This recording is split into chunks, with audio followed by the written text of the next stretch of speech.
Welcome to the first episode of the Business Day SME Masses in partnership with Johannesburg Business School. This is the digitized conversation that we're going to be having today.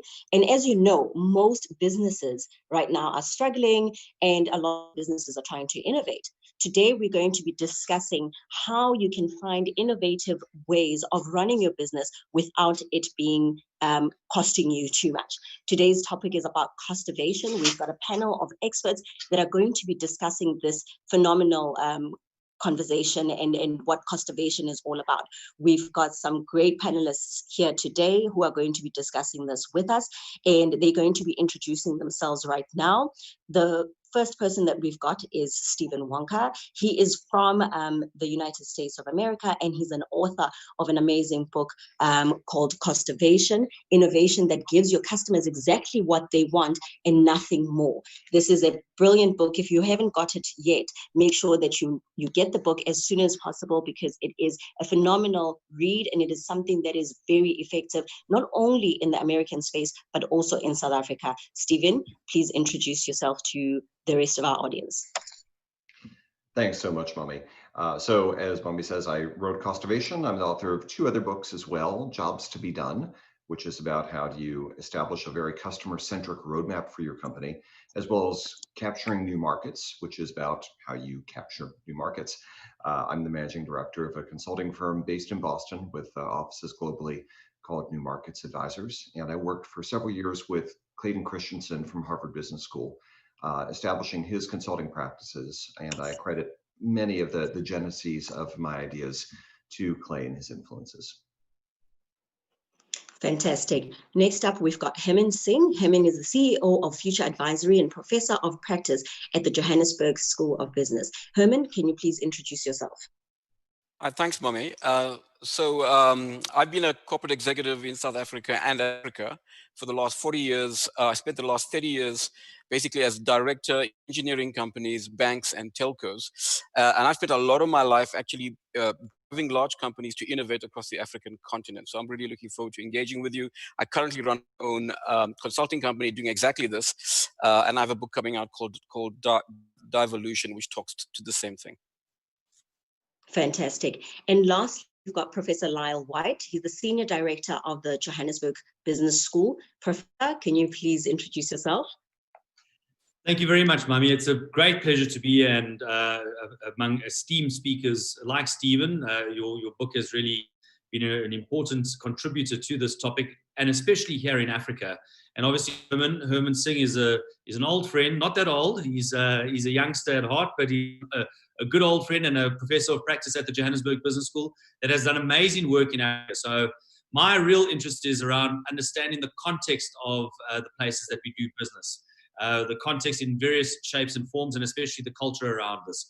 This links very, very interestingly into the conversation around innovation in the African context, and that's where I'm going to be coming from with this. Thank you very much, Professor. And lastly, my name is Mami Mtembu Fox, and just like our audience, I'm a business owner, so I'm coming in from the perspective of a small business owner, because we are struggling in South Africa at the moment, and we're looking for all these innovations. So the first up, I'm going to be asking Stephen a few questions. Costovation. Tell us about that. What is the concept of Costovation? What does it mean? Sure, thanks. So Costovation is the principle of applying the tools of innovation to the cost side of the business. As an innovation specialist, I've been so frequently working on the revenue side of the business, new products, new services ideas, new customer segments. And then we worked for a chemicals company in Europe who said, look, we don't need new SKUs. We have 10,000 different chemicals. What we need is Costovation. How do you really rethink how we do business in order to not just make incremental improvements, but radical step changes in our cost position? And moreover, how do you do that in a way so that we're not like Ryanair, which used to try to charge people to go to the bathroom on its planes, right? We don't want to be so low cost that customers hate us. We want to be focused and efficient so that customers actually like the cost position that we have and like what else we're delivering to. And in terms of examples, can you give us practical examples of this concept. Which companies have you seen doing this and doing it well? Sure. So I'll give you a couple examples, different industries. So in the United States, we have a gym chain called Planet Fitness. Planet Fitness is the fastest growing gym chain in the United States, well, until the pandemic.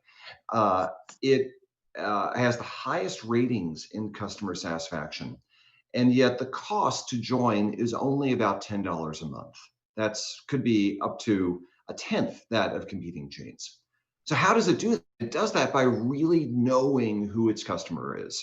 They are not after the jocks and the meatheads who are working out every day. They're after casual exercisers, folks who don't need a lot of free weights and complicated machines. They need cardio machines, and really that's about it. So with cardio machine focus, they can have very slim staffing.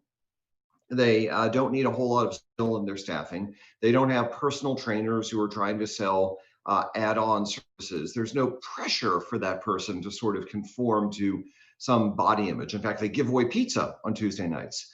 But it is a true simplicity in the business model. Pizza, yes, pizza at the gym. I don't know if it's really good, but it is pizza. And through the simplicity of the business model, they can have lower costs. So one closer to home for you is Capitec. Capitec actually features prominently in our book. And I used to live in Lusaka for 2 years, so I know Capitec fairly well. So look, Capitec, of course, was started by people in the liquor industry. They had no banking experience, but they thought that the big four banks were not at all marketing savvy or customer centric. So they remade the experience. One critical thing they did was take money out of the branches. And so when you eliminate the cash handling that occurs in a branch, you can also eliminate a lot of security. You can get rid of the barriers between the staff and the customers. So it's a more personal banking experience. And you can also create a lot more efficiency in what the branches do, where they are, who needs to be in those branches. And so even though it has a very low cost offering, it has a return on equity of 27%, which by global standards is a phenomenal return on equity. So low cost, high customer satisfaction, high growth, and high profit as well. Fantastic. But now from a global perspective, these are the people that have done it well. Where do you see the demand? I'm guessing there is a demand globally, whether seen or unseen. Where do you think the demand for Costovation is currently? So look, I think customers worldwide are looking for it in terms of where the companies are. If you had asked me this back in January, I would have said I see most of the demand coming from Asia, Korea, China, India, where people are just thinking big and bold and ready to do really radical things. We've worked with Mahindra, for instance, in India, which is gone from a small automotive initially manufacturer to this global colossus by exploiting a cost position and really shaking things up. Since the pandemic, I think that has really changed. People have realized they need to make a step change in their cost position, and they're willing to do radical things that they may not have even considered 4 months ago. So we've seen people slash their sales forces, for instance, and move to virtual sales forces because they've been doing it for a bit, because they had to. And, they're actually fairly effective, and they're a whole lot cheaper than the previous feet on the street model. And do you think this is going to last long? So after the pandemic, do you think the Costovation needs to be something that stays for a whole lot longer? Is the way of doing business, will it have to be streamlined this way going forward, in your view? Right. So look, I think the fundamental driver has been there for quite some time. The global economic data has been fairly decent in past years, but so much of that is driven by the top 10 or 20% of earners. And the vast bulk of people are not enjoying these rising incomes. They are looking for low cost, high quality alternatives. And so people who have been able to service those needs, whether it's Aldi in retail or Airtel in mobile telecoms, they've done really quite well. And increasingly, I think companies are realizing that you don't need to have the iPhone 10 or 11. You don't need to have the glitzy flagship to be a true innovator. What you need to be is relevant to a lot of the population. And as gradually these companies have become more customer centric, they've realized that the next frontier isn't necessarily pushing that performance envelope, it's pushing the cost and ultimately the pricing envelope. That's what a lot of customers really appreciate. Do you see some industries that might be in danger? Should they not follow this Costovation route? Do you feel that there's a danger element to some companies not adapting fast enough? I do. So this plays out at different speeds in different industries, right? Healthcare is an industry where things just change a little bit slowly, although pretty fast in the past few months. But if you look at something like banking, for instance, look, the typical bank branch, if you think about movies set in the old American West back in the 1800s, well, your typical bank branch doesn't look that different today. And with the exception of people like Capitec.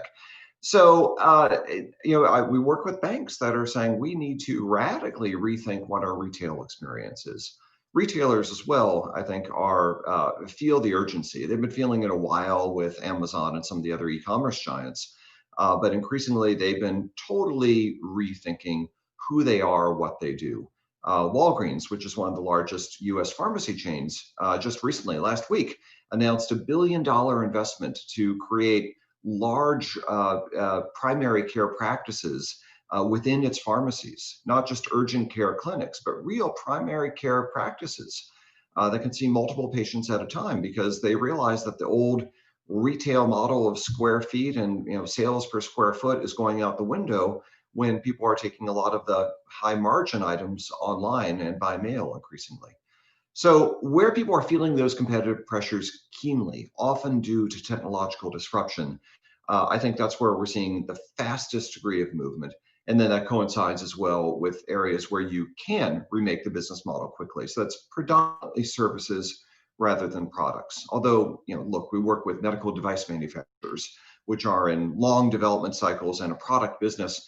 And even they are thinking, okay, for the product that's going to come out in 4 years, not only how can we make it significantly lower cost, but how do we substantially reduce the commercialization costs, which are often half of the cost of a business like that, to something much leaner that allows them to withstand substantial price pressures. Fantastic. Stephen, I have a few more questions for you, but I'll come back to you. While we are here, I'd like Herman to answer a few questions for me. Herman, we heard Stephen discussing all the radical changes that different companies are making, but I'm thinking somebody who's sitting at home right now is thinking, okay, this makes sense, this sounds amazing, but what are the local case studies? Is there any local case studies that we can look to and say, okay, in South Africa, we've had similar interventions happen. So Herman, if you would please answer that question for me, if there are any case studies that you have or examples of South African companies that have been able to do Costovation successfully. Sure. Thanks, Mommy.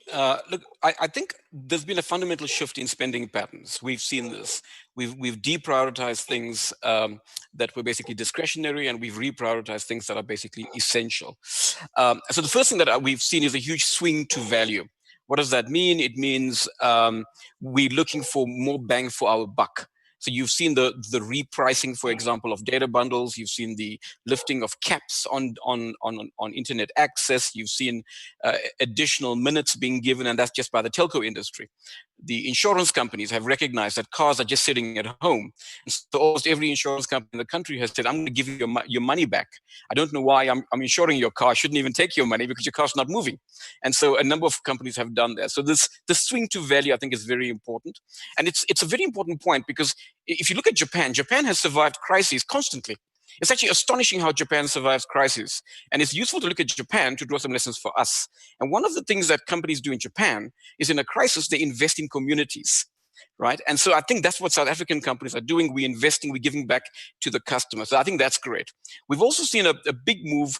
Outdoors is the new indoors. And so South Africa's got, as you've heard Steve say, South Africa's got great weather generally, except for Cape Town today.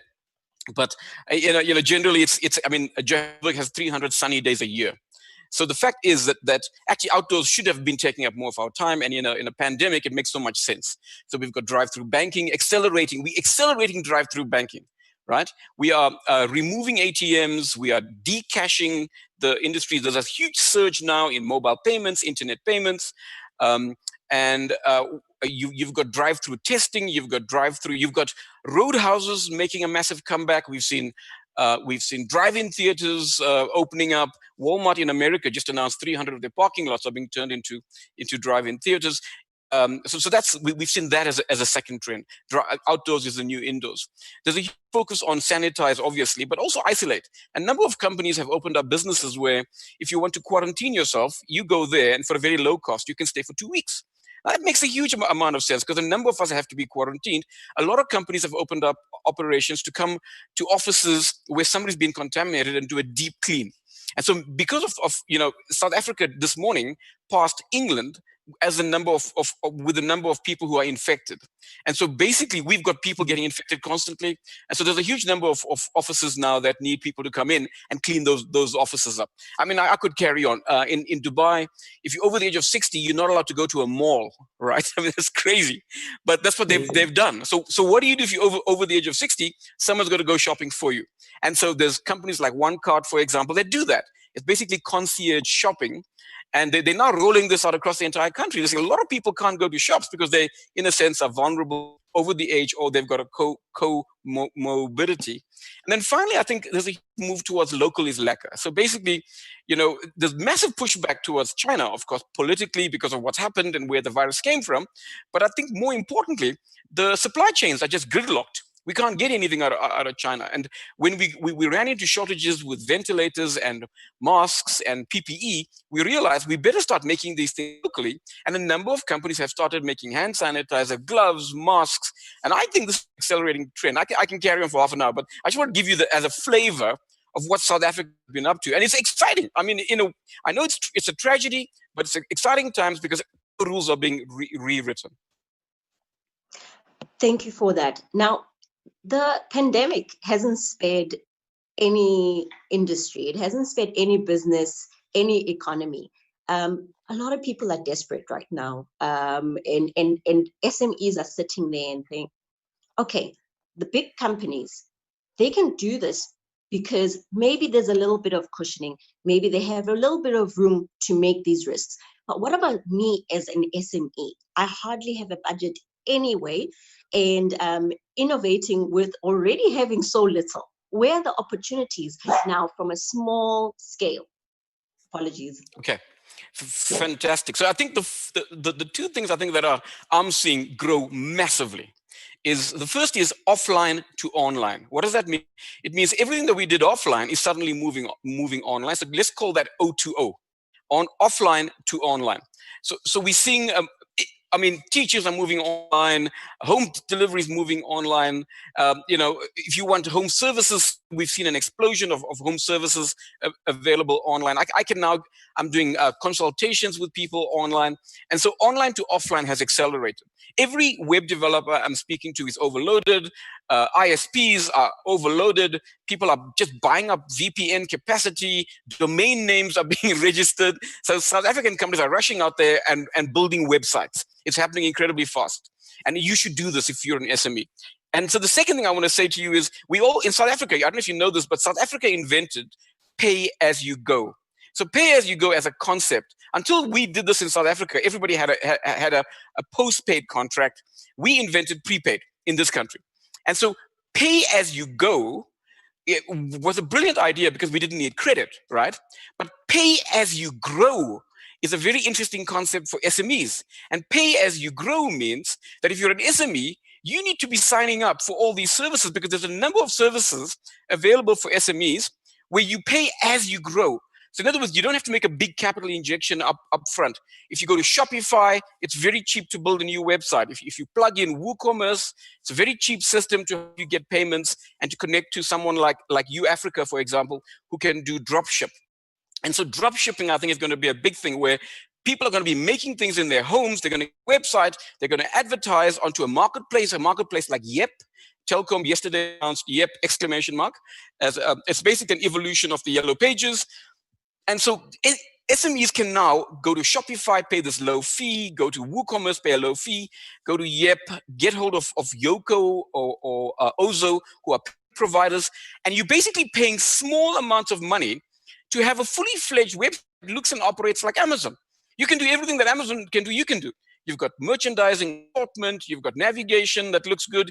You can build a recommendation engine. You can go onto Facebook Shop now, and for a very low fee, like $10, in fact, you can start for free. They don't even take a commission.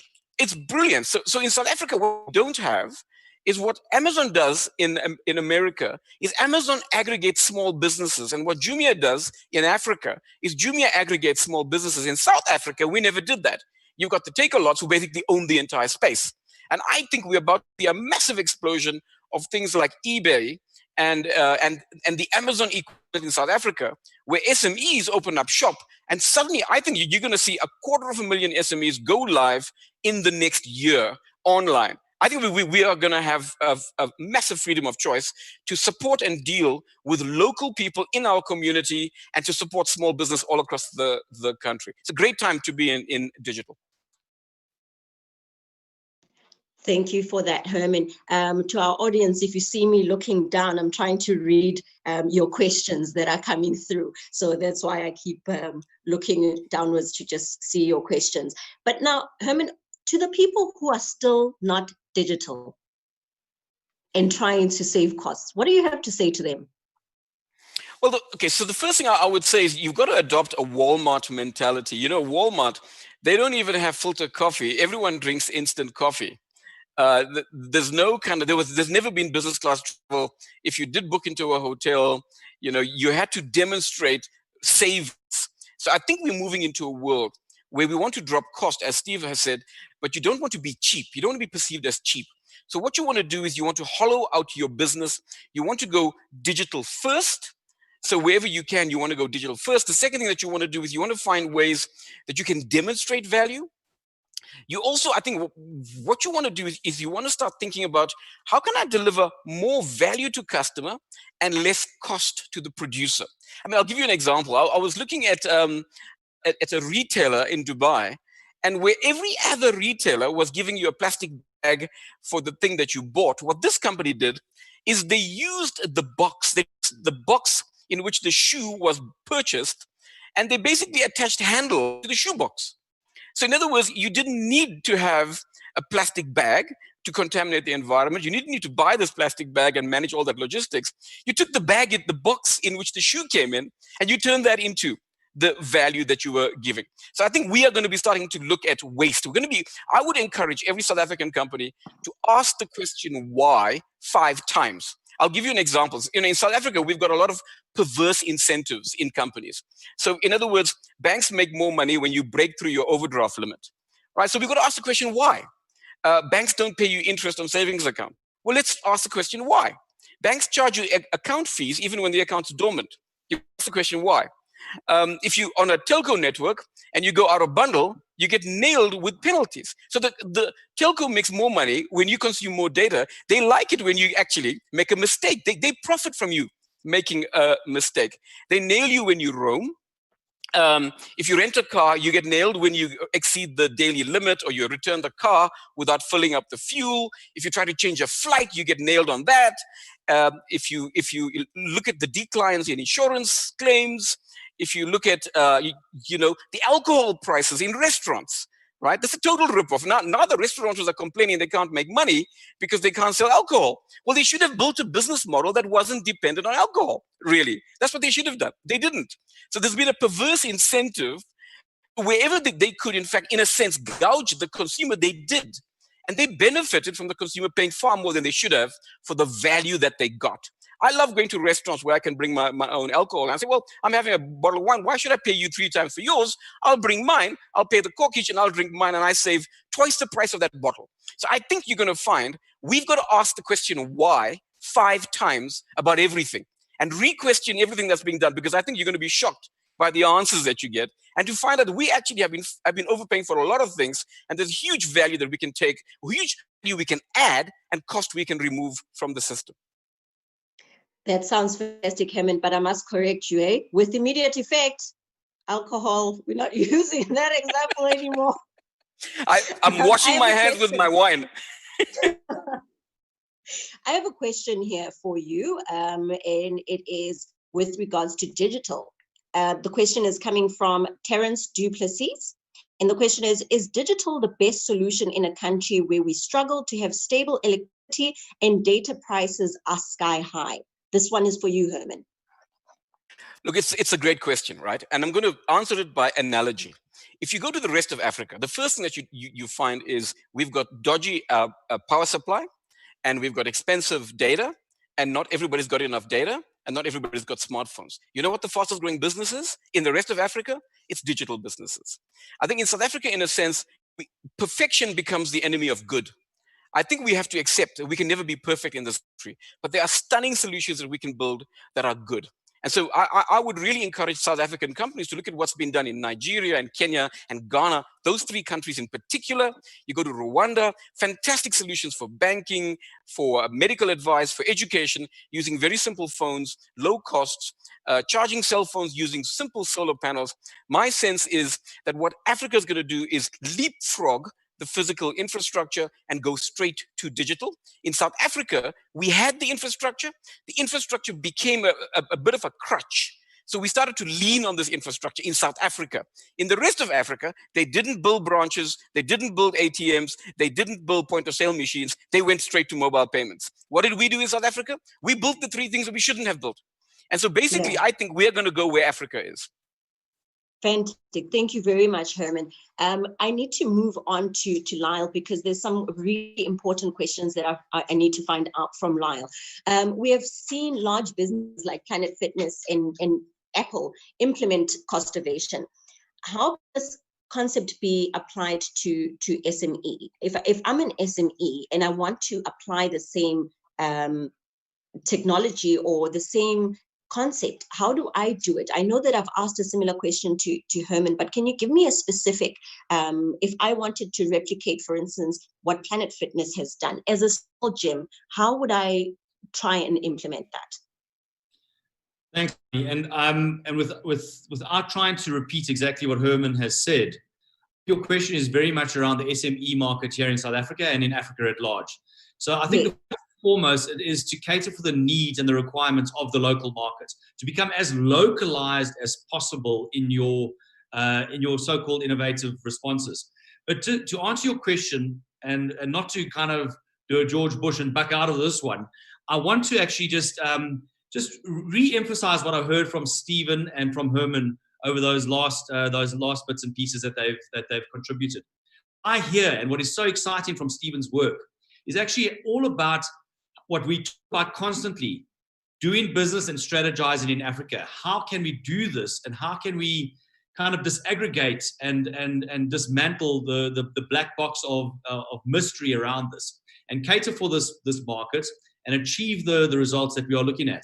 And quite simply, it means meeting the market needs, the individual market needs, and they are so diverse across 54 countries across Africa, over 2,000 dialects, multiple layers upon layers of cultural differences and ethnic differences.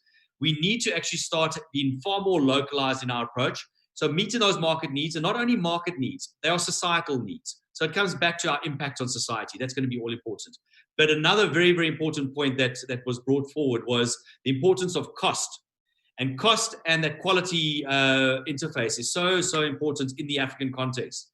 And I would say then that we need to start looking at those. So we do away with the frills and the endless buttons of new things on apps and make them as simplified and as maybe as data light as possible. In the education sector, what we are doing as we go online at the Johannesburg Business School, as one example, we are making sure that we are technology light, but very much heavy on our interaction and on the feel that we are doing. So we try to keep it very much around that localized market because of the constraints around bandwidth, etc.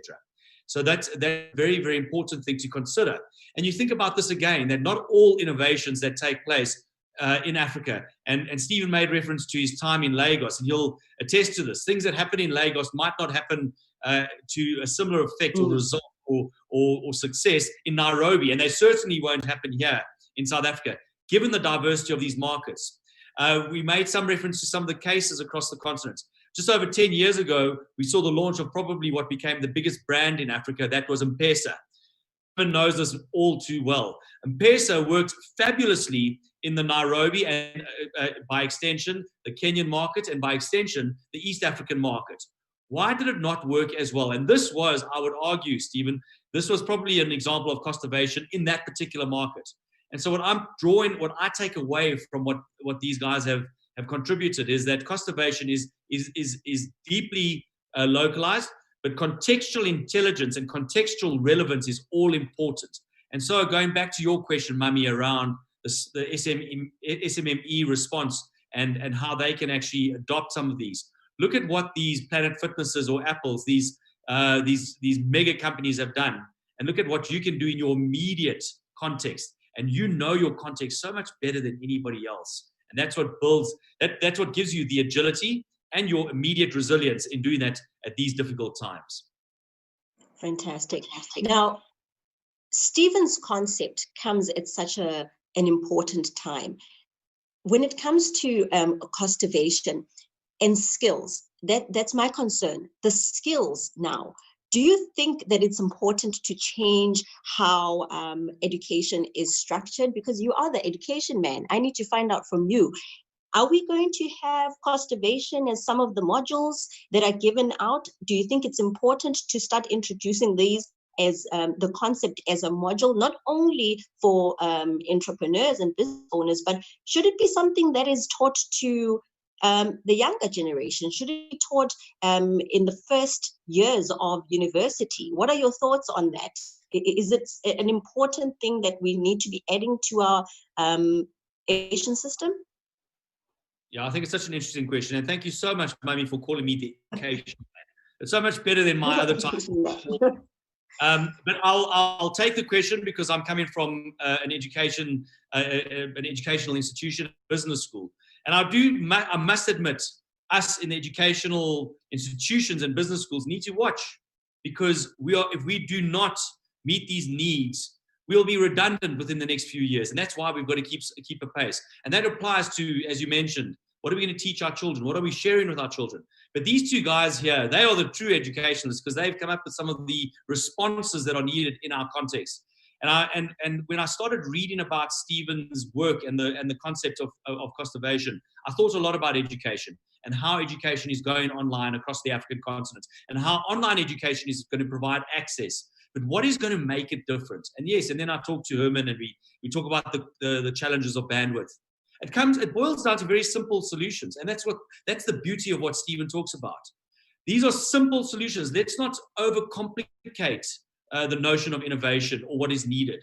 We need to simplify these, like anything in life.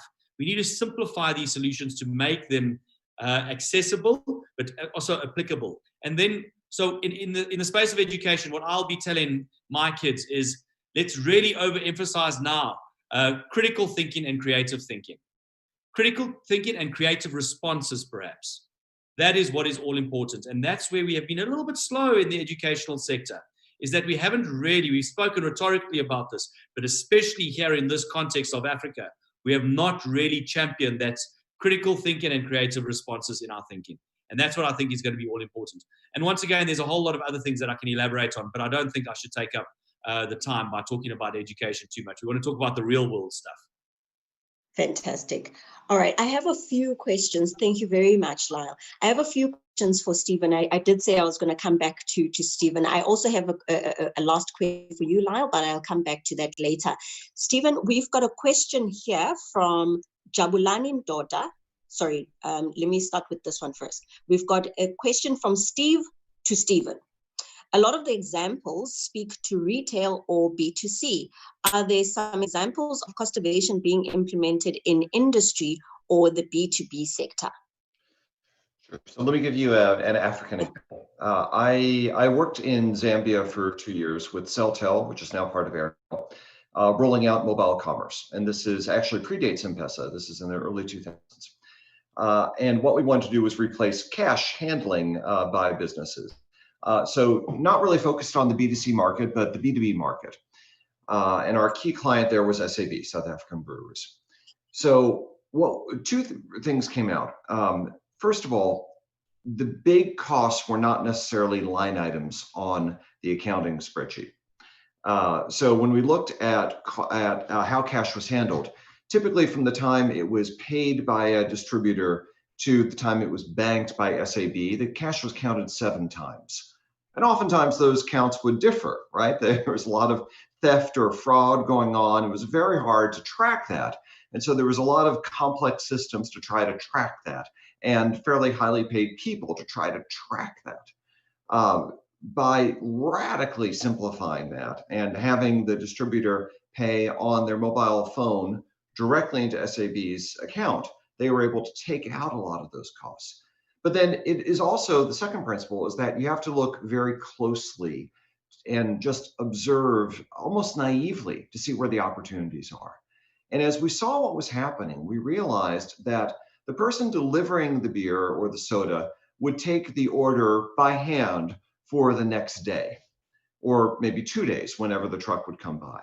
But in the summer in Zambia, when it rains, it really rains. When it's hot, it's really hot, but the weather is all over the place. And they were actually losing a tremendous amount of sales through having people sort of guess what their demand would be in 2 days. So rather than provide them with SAP or some very expensive fancy solution, we built the lowest end software system imaginable that ran on somebody's SIM card in their phone that allowed people to do mobile ordering. And then back in Lusaka, they could see what distributor was looking for which, and they could even place the order as late as that morning. This was very cheap to do, and it released a lot of pent-up demand. And also eliminated over inventory situations for very cash-strapped distributors. So it saved them money as well.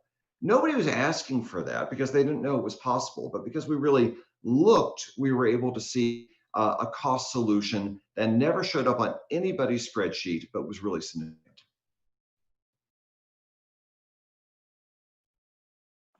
Thank you very much, Stephen. I have another question here. This one is directed at Lyle, but I think everybody would be able to answer this question. I think it's going to be relevant for every panelist.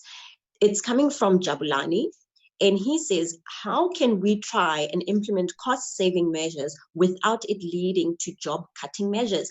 In South Africa at the moment, job loss is one of the biggest problems that we are currently faced with.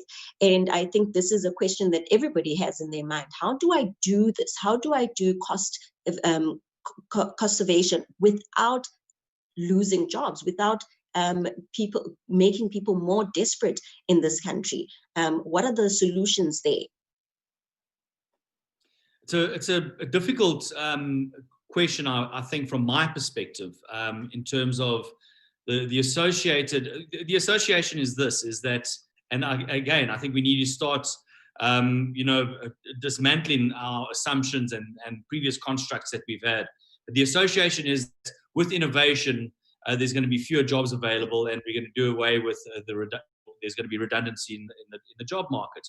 And that's very much a dated way of thinking. And I think what Stephen has just articulated in the Zambian context is just one small example, because you build inefficiencies through the Costovation that will build the business that will deliver the jobs. Or you create new businesses through these very same things. What Stephen actually just mentioned inadvertently was the creation of actually additional other businesses. I've spoken to companies that we're doing some work with where they are trying to plug these so-called institutional voids that are prevalent across Africa with certain types of apps around supply chain risk management, etc. And those types of innovations, and what Stephen has mentioned, he mentioned M-Pesa. M-Pesa, incidentally, is a cashless transaction using your mobile telephones, for those people that aren't aware of this. By doing this and by taking away a lot of the, let's call it the sand in the works, this will actually allow for greater efficiency in business, and that will allow for businesses to do what they're actually there to be done and to be more productive and to be much more efficient and agile in the process. That's my simple response, but I know that these two gentlemen would have far more pointed examples to share with you.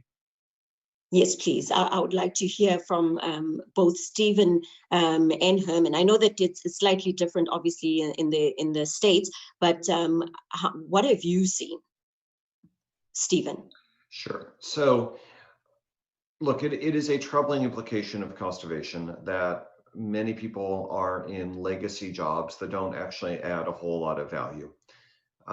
And when we call for radical change, it will mean dislocation for some people in organizations. That's going to happen sooner or later, right? And so by really looking at what drives positive customer experience, whether that's a business customer or a consumer customer, I think you can repurpose people to where the value really is before you have to get to the point of just slashing costs because there's no alternative and laying off people en masse, and you cut the meat as well as the bone when you do that. So, there are organizations that have been able to create new business sectors, albeit they do it leanly. Picard is a frozen food grocery store in France, one of France's favorite brands. In its stores, there's only 2 employees. So it's very lean, but these are 2 jobs that did not exist before. So it's 2 sides of the same coin. You do create growth opportunities, albeit you probably don't do it for huge masses of people because that would be costly. Fantastic. And Herman? Yeah, I think just to support what Steve has said, and to quote Jack Welch, at General Electric, he used to have this concept called work out. And work out meant a lot of what time was spent on was called work, but didn't deliver value. And so what we need to see is work shift. In other words, people are still busy. People are still working, but instead of doing things that are non-value adding, they're doing things that are value adding. So instead, take Steve's example of people counting money multiple times. Instead of doing that, we need to move those jobs somewhere else. We need to get them into designing and building mobile apps and getting that app ecosystem working. There's no guarantee people will stay at their job grade and enjoy the benefits and the salary that they had previously. But because I do think the challenge in South Africa is we've got astonishingly ineffective, fat and sassy, as they would say in the southern part of America, corporates. That is a fact, right? We've had massive margins, fat margins, and those margins have allowed us to build up 6, 7, 8 layers of management in banks and telcos and mines. These have to come out, right? We can't afford that. Now, what we're going to do is, remember, the economy cannot recover until the community does. So we can't just dump people into the community. They're sick. The community is sick, and we're dumping unemployed people in there. For the economy to improve, the community must improve. So we together have to form a compact. And what we've got to do is repurpose people. We've got to train them. We've got to give them working capital. We've got to help them build businesses. And I'm going to say this again. In the rest of Africa, there's maybe 1% of people are working for corporates. Everybody else is running their own business. I think this is where we are going to end up. And as the corporates need to help the people make that transition. So rather than saying, I want a job, you should rather say, I want a skill. And I think this shift from jobs to skills is what we are about to see happen.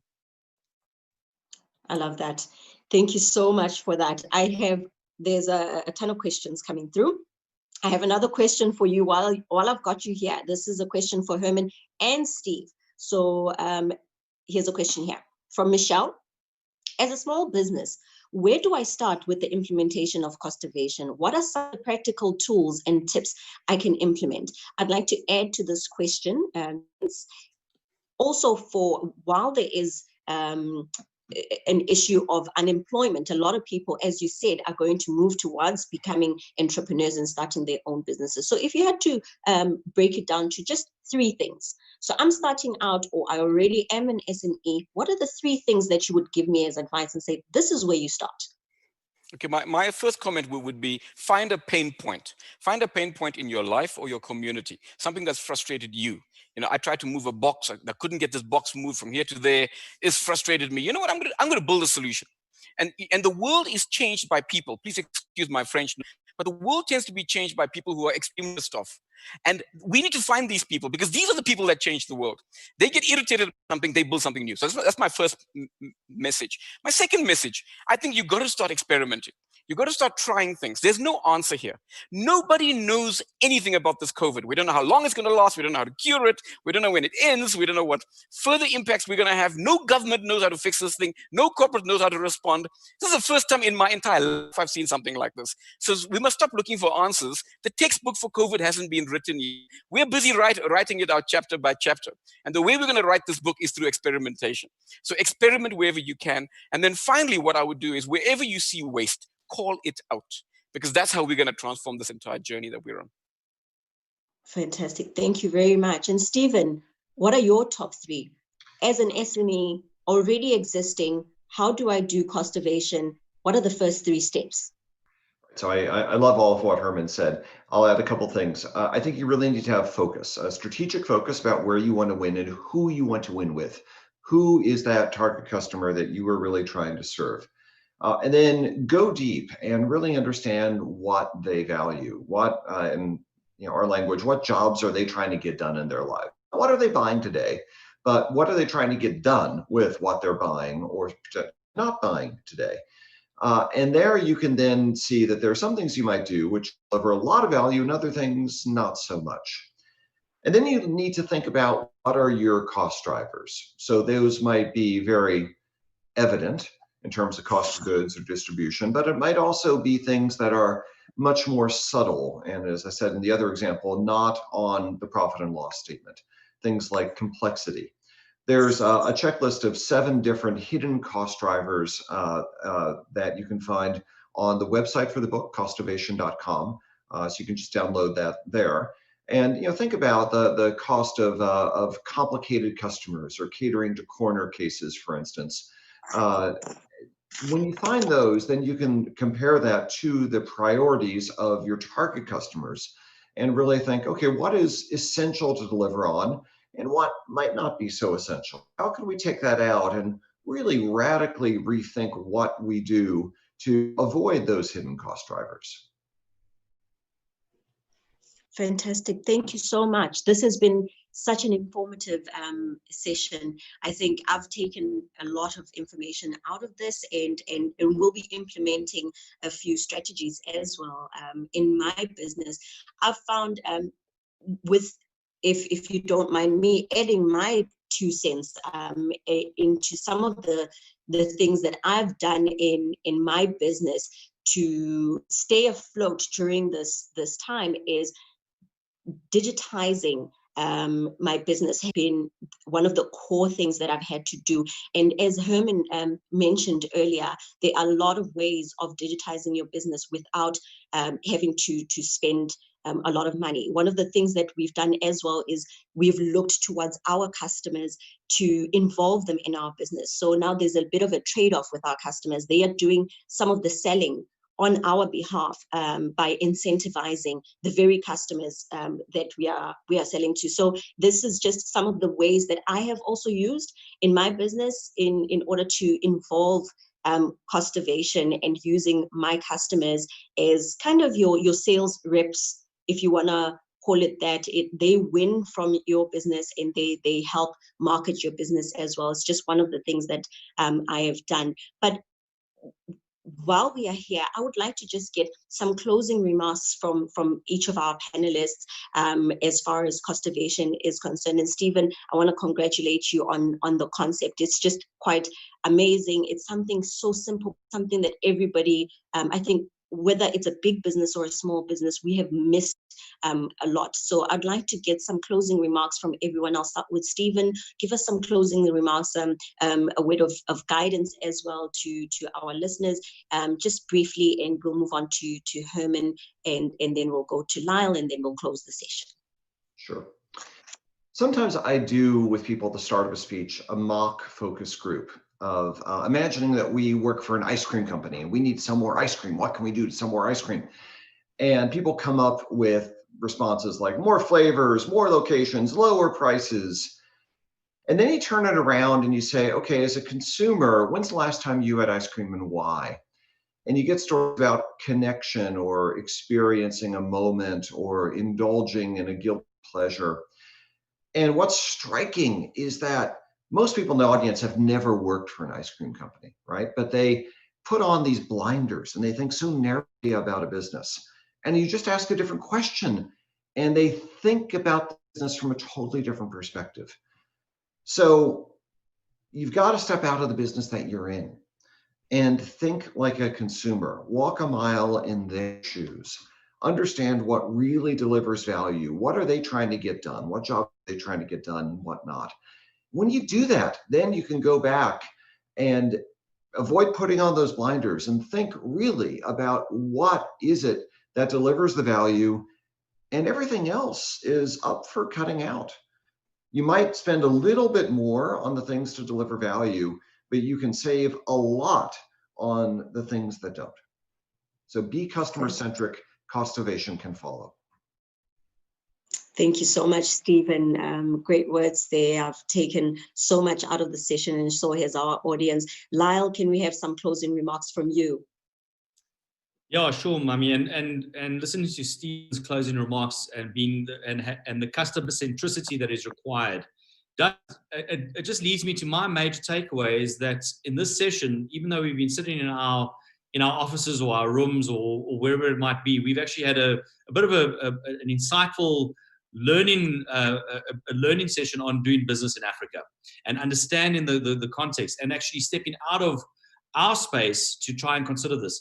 You know, one of the important things that we look at doing business across the continent, whether we're strategizing or looking at the operations, is we're often using products and services that are designed and developed in other markets, northern markets or more evolved markets, and we're trying to kind of force their application in the African context.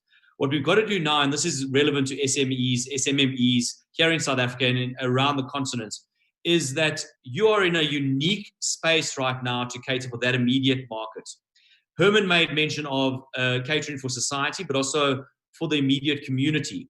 Building community post-COVID is going to be essential. It's an essential part of what we can do as small business, and it's what we can do through Costovation, especially in the impact that we're going to have on society, but also in building community cohesion. Final point is this, and I know that Herman has left us, but this is probably resonate for Herman as well, is that those companies, those small companies that apply these hallmarks or these attributes of Costovation are likely to survive this process, and they're putting in place certain elements. And those that survive this period will be profitable in the future. And I think that is a very, very positive thing for us to think about. I know it has been tough, but we can learn from each other. And once again, if we can survive this, we will be profitable tomorrow. And that's what I think we should be looking at. And not only to be profitable, through concepts and through the work that Stephen has shown us, we'll be profitable, and it will have the desired impact in the societies that we are operating in right now in this immediate African context. Contextual relevance, contextual intelligence is key to Costovation.